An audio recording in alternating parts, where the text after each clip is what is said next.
Moin Freunde und herzlich willkommen zu einem weiteren Trailer von NHL 23, nämlich der Game Modes Deep Dive Trailer. Wir werfen heute einen Blick drauf, welche Game Modes und vor allem welche Änderungen in bestimmten Game Modes zu sehen sein werden. In 14 Sekunden wissen wir mehr. Wir gehen zusammen rein, NHL 23, und einen Daumen nach oben für dieses Video.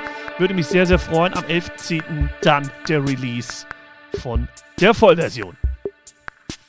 Also, let's go! Sehr geil, Nico. Welcome to the NHL 23 Game Modes Deep Dive. Let's start by talking Franchise Mode. Franchise Mode war klar. Custom Leagues.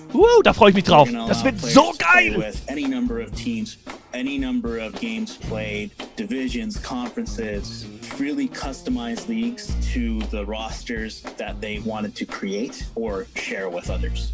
Alter. From 6 to 48 teams, as well as any Bloody Army on tour. Divisions and conferences within the number of teams that you have. So if you want a 48 team, 0 conferences and 8 divisions setup, you can do that. The original 6 where they just play each other in the league, you can do that. You'll also have the ability to turn Die Subs lese ich nachher auf jeden Fall noch vor. Dankeschön! From the past, you can turn off the salary cap, but now we're also giving you the granularity of what's the max cap. Dynamic schedules will let you do Round Robin. From Sehr the geil. number of round robin rounds that you want to play. You can even set the number of division games, conference Gab's ja damals während Corona die Round Robin. Games, depending on your league setup. And you can Heilige set those from 20 to Scheiße. 84. You can set wins from anywhere from 1 to 4 points. You can change the points to losses, or you can change the format in which the playoffs are played. You can also set whether or not the wild card Das ist schon geil. is enabled. And we also have a new thing called the wild card round, which allows you to have a play-in round similar to the NHL bubble back in 2020. Alter, wir können alles selber machen.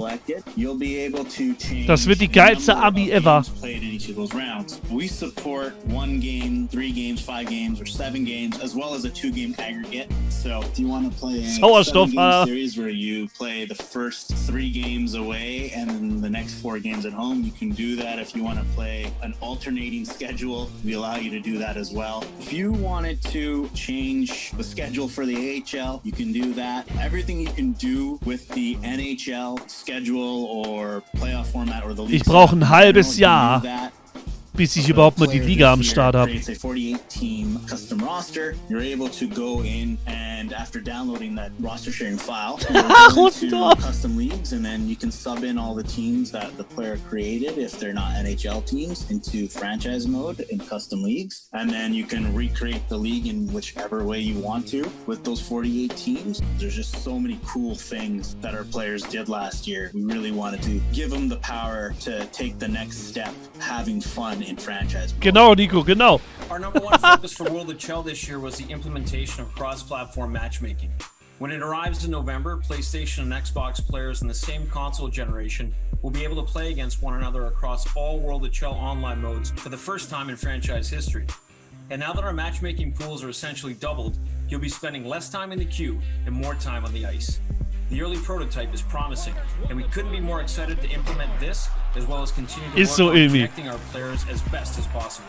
It's worth mentioning that cross-platform matchmaking is also completely optional and can be toggled on or off by all players. Ach, das ist auch nice. Matchmaking pools. We've updated our servers to better allocate to where our players are based, and added a new server aimed at helping players in the central part of North America.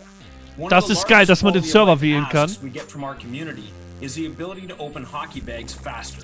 This year, we've added the ability to go quickly from one bag to the other, allowing you to open them at a much faster pace than ever before. We've also added a dedicated strategy screen where you can access our new and existing strategies to fine-tune your team play. You'll also find a new wide range of customization options. Ja, neue Logos, neue Möglichkeiten. Based on your feedback last year, we've tuned the preset attributes on multiple classes to ensure balance. This includes increasing the starting attributes, giving you a higher starting overall to work with. We've also added additional loadout slots, giving you more flexibility and choice from game to game. We understand Online that versus. having to come into NHL and set your team up for each and every game in online versus, that's not where the fun lies. And we want players to get into that next experience, that next game as quickly as possible. So this year, we're giving you the ability to save your lines and strategies for online versus. This also partners well with the new strategies that we have in the feature set for 23, and it was important to us that we get this in the game, get you into every match as quickly as possible, remove the work, and let you have the fun that you've come to NHL for.